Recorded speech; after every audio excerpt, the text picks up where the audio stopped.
తెలంగాణకు అన్యాయం చేసిందే కేసీఆర్. సాగునీటి విషయంలో మాజీ సీఎం తప్పుడు నిర్ణయాలు. 2016లోనే బనకచెర్లకు బీజం పడింది. దాన్ని అడ్డుకోవడానికి ఆయన ఎందుకు ప్రయత్నించలేదు? చచ్చిన పార్టీని బతికించడానికే బీఆర్ఎస్ నీళ్ల రాజకీయాలు.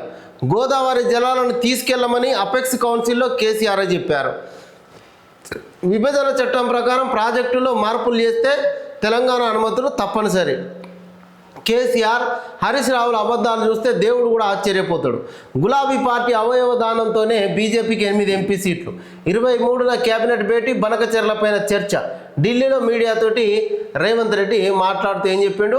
తెలంగాణ సాగునీటి విషయంలో అన్యాయం చేసిందే బీఆర్ఎస్ పార్టీ. బనకచెర్లకు బీజం వేసిందే 2016లో బీఆర్ఎస్ పార్టీ.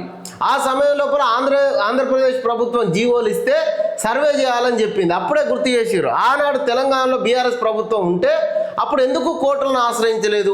దానిని ఆపడానికి మాజీ సీఎం ఎందుకు ప్రయత్నించలేదు అని చెప్పేసి నిలదీయడం జరిగింది. కేసీఆర్ రాయలసీమకు పోయి ఈ రాయలసీమ రత్నాల సీమ కావాలంటే మా నీళ్లు మీరు తీసుకోవచ్చు అని చెప్పేసి మంచిగా చేపల పులుసు తిని అక్కడ చెప్పొచ్చుండు. ఇలా హరీష్ రావు మాట్లాడుతూ మేము అట్లా అనలేదని చెప్పేసి హరీష్ రావు అంటా ఉన్నాడు. మామొక మాట అల్లుడో మాట మాట్లాడుతూ ఉన్నాడు. దీనికి నిన్న ముఖ్యమంత్రి కౌంటర్ కూడా ఇవ్వడం జరిగింది. చంద్రబాబుతో చర్చలకు సిద్ధం, మేము పక్క రాష్ట్రంతో వివాదాలు కోరుకోవడం లేదని. 23న తెలంగాణ క్యాబినెట్ భేటీ ఉంటుంది, దీంట్లో బనకచెర్ల పైన చర్చ ఉంటుందని చెప్పేసి కూడా నిన్న మాట్లాడడం జరిగింది.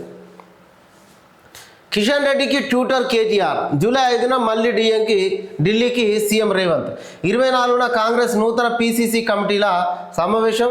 స్థానిక ఎన్నికలు, పార్టీ కమిటీల నియామకం పైన ఈ చర్చ.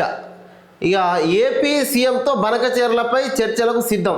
స్వయంగా నేనే చంద్రబాబును ఆహ్వానిస్తా, ఒక్కరోజు కాదు 4 రోజులైనా చర్చిద్దామంటూ కూడా నిన్న ఢిల్లీ లోపల ముఖ్యమంత్రి మాట్లాడడం జరిగింది.